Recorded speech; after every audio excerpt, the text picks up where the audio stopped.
that had to come up. That is to say, the sense of confusion is not confusion necessarily. It's not that you don't understand it. I don't pretend to understand it in many ways. I'm okay with the fact that I don't understand it. And again, trying to find a process by which people can start to think about things in different ways is why that quote's so great. Because whether mathematics does relate to reality or not isn't really the critical premise that I want to get. It's rather that how you understand the way engineering processes work, product development, and then product placement, really. That is to say, selling those products.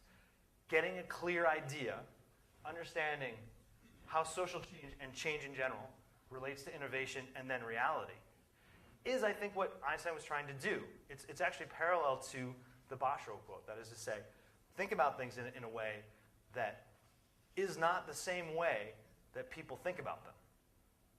That's the idea behind innovation in many ways. And again, using the Albert, I'm glad that you said, hey, look, I'm going to pretend that Albert didn't say that. Again, the thing is, thinking about these things and thinking about the world in innovative ways is at the center of how one becomes an entrepreneur. I thought a lot about how I was going to try to go through this today. And I thought about elucidating a number of different characteristics of entrepreneurs, and that's really important. That's central to how you understand what an entrepreneur is. But at the end of the day, thinking differently about problems is the center of it. You have a lot, you're all smart people, and you have lots in your heads. Letting go sometimes of the stuff that you have in your heads is the way to innovate. Okay? So, I'm gonna end there. I hope this was helpful, and I hope it's thought-provoking. And I hope if you have a solution, the other thing is if you have a solution to either one of those quotes in any way, you don't understand them. That is to say, the whole thing about this quote is that this puzzle is that if you think you understand it, then you haven't even scratched the surface. And I think it's the same thing with Einstein as well. So, thanks for giving your time. I hope I have provided some sense of insight, or at least problems for you to struggle with.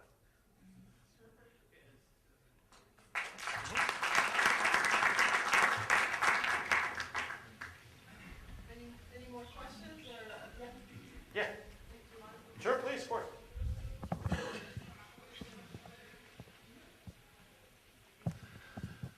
As far as, thank you for your valuable speech.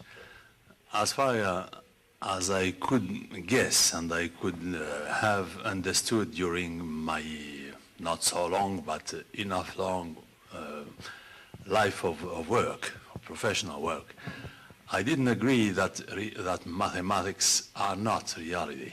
Mathematics are reality. Because I explained once, but many years after my achieving my studies, for example, when you say dx, let's say a variable x, and what is an integral? You know the symbol like this. For young people, it is a mathematical formula. It is sort of gymnasia of acrobatic movement. No, it is not. It is reality. It is, you take the authorization to work on a small part of the world, which is dx or dv, and verifying and testing with dimostrazione that you can assume what happens inside this little domain. Could it be temperature or something else, or length, or or radioactivity, or not? In this small part of the space of a line, and you give yourself the authorization that you assume that it is valid for the whole domain.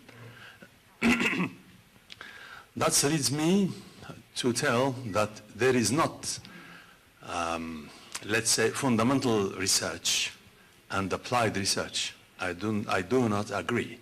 Louis Pasteur said that there is no theoretical or fundamental research and applied research. No, there is scientific or research, could it be social or some scientific or what else, research, and the application of the research. That's it.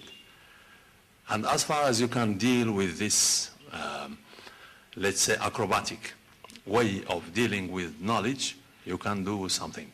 Then mathematics is reality. Thank you. Great, thanks. Yeah, you know, I mean, without even, I'm going to have to just, I'm going to sidestep that entirely. Because the process first of all, I'm not a mathematician. But one of the things that I love about that quote is not the way that mathematics relates to reality. Rather, it's the process of understanding that as it's applied to trying to create new ideas that is really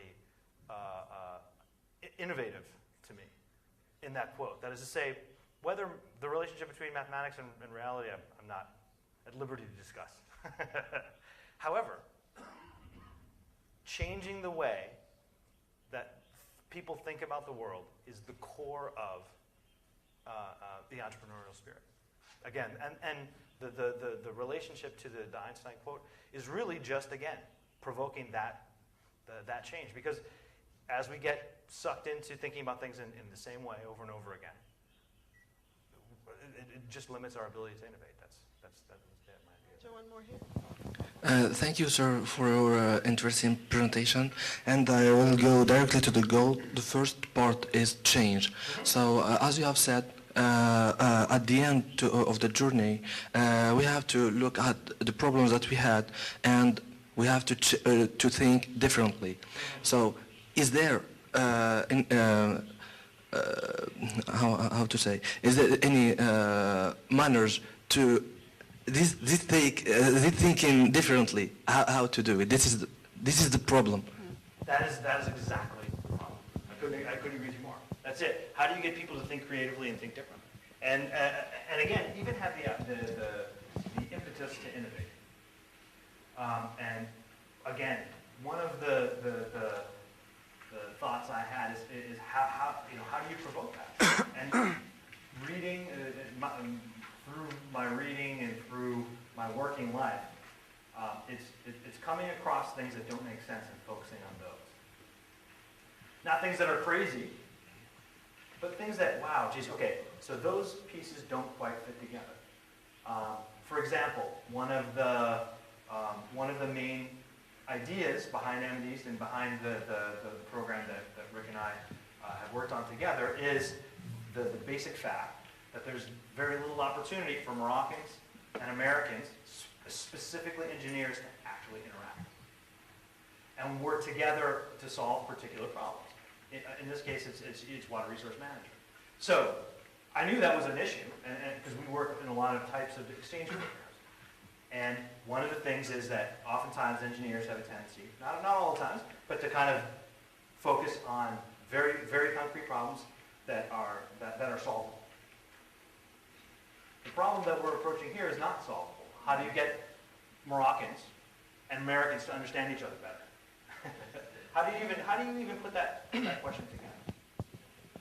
And again, we've come to a series of different actionable ways to do that. Okay. So, I mean, yeah. Yep. First, thank you for your presentation. I see that the reality is characterized by fluctuation and change, and there is a noise. And with our mathematical tools, I see that it is impossible to cover or to describe this reality. So I think that our process should take into account this noise, and we should take into account this noise in order to make a process that is strange, and to anticipate this to anticipate the best quality for the future by taking into account the noise. And it remembers me the methodology of Taguchi, that says that to preserve the quality of your process, I think it's not to avoid the noise, but try to live with, in order to give strength process and to give you best future. Yeah. Thank you. I mean, I agree. I think that's a good summary of what I just said. I agree with you 100%. More questions? We'll take one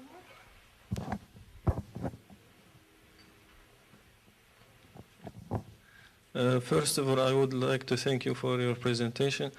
Well, in your presentation, you mentioned that there is an exchange program between American and student engineers and engineers here in Morocco. I would like to ask you if there is a program similar to this in Tunisia. I